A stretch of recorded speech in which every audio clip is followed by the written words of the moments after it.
The last of the schooners have left this part of Iceland long ago, but there remains here the memory of adventures of a different time. Here, thousands of French fishermen wrote a little-known chapter of maritime history. They hailed from coastal villages and towns like Gravelines, Paimpol, Fécamp, and Calais, and traveled here to fish cod, of which there is a lot in these cold waters. For 4 centuries and until 1935, French fishermen would stop by here in this village in the east of Iceland, a place now known as the Small French Village among locals. Afi minn, hann sagði mér einhvern tímann að hann hefði fengið þetta biskví og rauðvín, þeir voru með í kútum og þeir fengu lompaheisu í staðinn, sko. Og það var þessi heisu sagði að amma mín, hún prjónaði þetta, sko. Og það voru báðir mjög sáttir við þessi viskvíti, sko. Joyful memories, even though reality was very different, especially for sailors. They would spend 8 months at sea working 20-hour days, all the while facing the possibility of disease, frostbite, sinking, and homesickness. Some 4,000 to 5,000 sailors are believed to have died, many of them lost at sea, but some lie in the small village graveyard. The fishermen also built a hospital in the village, the first in Iceland. The building is now a museum, a tribute to those who made it possible.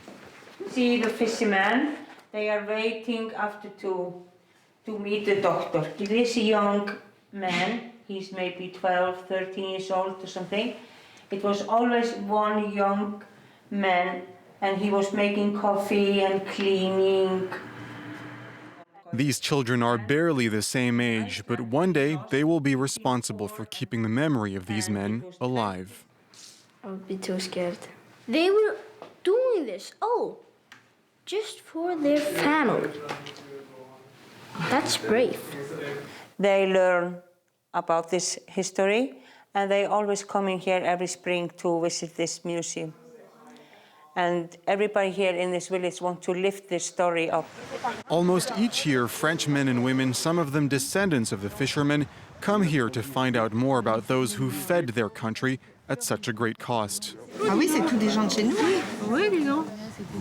The village has also become a tourist destination. This Parisian couple is traveling along the Icelandic coast, but they'd never heard of the history behind this village until they got here.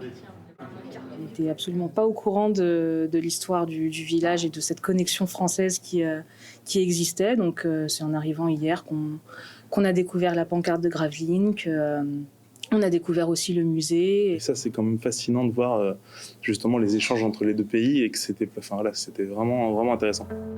Throughout World War I, the number of French ships stopping here began to drop. In 1935, the last one left and never returned.